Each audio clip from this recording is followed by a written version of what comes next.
Hi, good afternoon. We're going to be talking about the soft drink industry and the fast food industry today. So let's begin with the soft drink industry. It comprises of the production, marketing, distribution of non-alcoholic, generally carbonated, flavored, and sweetened water-based beverages. It constitutes a quarter of the entire U.S. beverage market. The key players in the market are KO, the Coca-Cola Company, PEP, PepsiCo Inc., and DPS, Dr. Pepper Snapple Group. As you can see on the market cap chart, for the industry giants, the market cap is $175.68 billion for the Coca-Cola Company and $118.66 billion for PepsiCo Inc., whereas it's only $8.99 billion for Dr. Pepper's. There's a large soft drink dependency in the U.S. About 60% of Coke's revenue in the U.S. is derived from carbonated soft drinks, compared with about a quarter at PepsiCo Inc. And more than 70% of sales at Dr. Pepper Snapple, the number 3 player, are from soda, and about 90% of its revenue is from the U.S. As seen in the revenue chart, the revenues for the key market players have been steadily leveling off. A drop in the U.S. soda revenues would represent a serious blow to the entire soft drink industry. The industry is currently under a great deal of stress because Michael Bloomberg, the New York City mayor, is trying to limit the size of the soft drink distribution. He's been running this proposal for the past few months.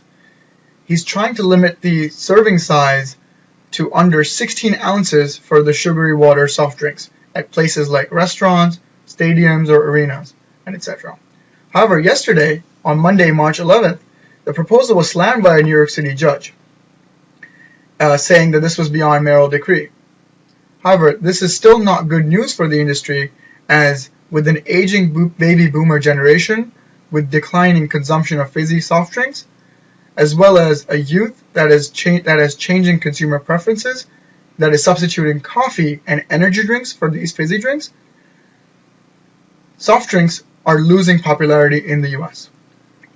According to the statistics, soda sales has declined 0.6% during the past year, and in terms of volume, the sales has dropped 1.8%. Now let's look at the net income graph.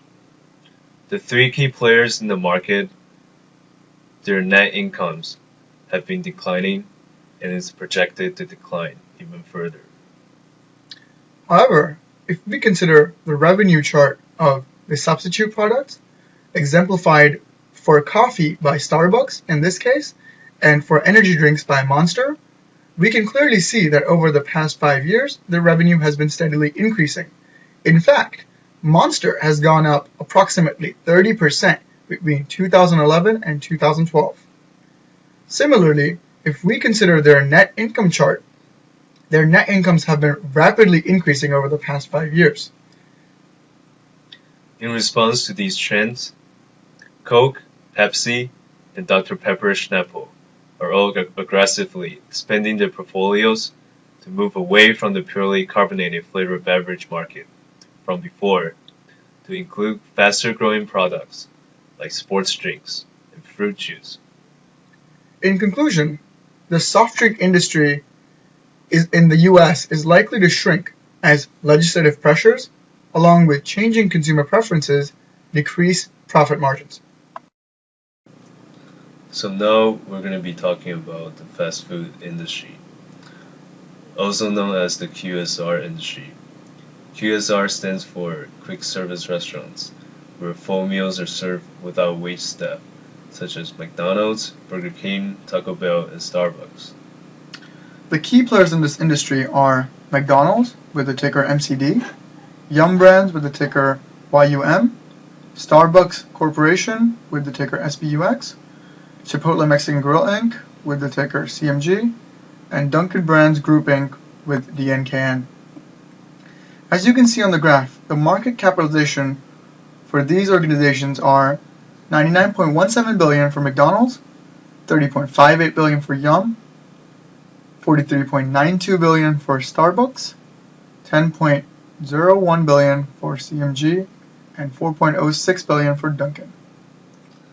The industry has been the eye of investors.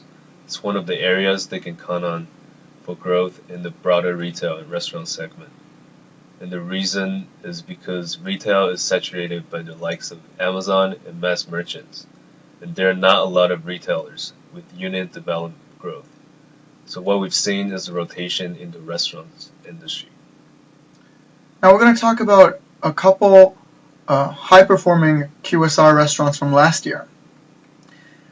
First, we're going to talk about Good Times restaurants.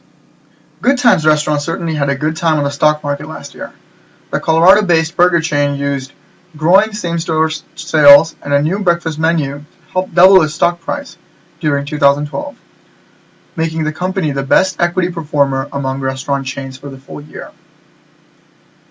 The second best QSR stock performer in 2012 was AFC Enterprises Inc., the parent company of Popeye's Louisiana Kitchen. Its stock increased 77.8% over 2011, thanks to strong sales and earnings.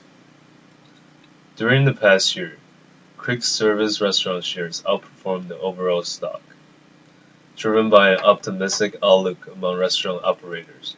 The National Restaurant Association Restaurant Performance Index (RPI) rose to its highest level in 5 months. The RPI index is a monthly composite index that tracks the health of and the outlook for the U.S. restaurant industry. Now let's consider the sales outlook graph, which shows that restaurant operators' outlook looks positive for continuing sales growth. In addition, for the first time in 4 months, restaurant operators will have a net positive outlook for the overall economy.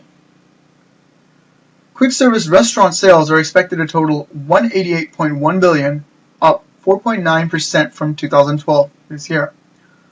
Although business conditions are expected to remain generally positive, operators in QSR segment will find healthcare reform as their top challenge this year.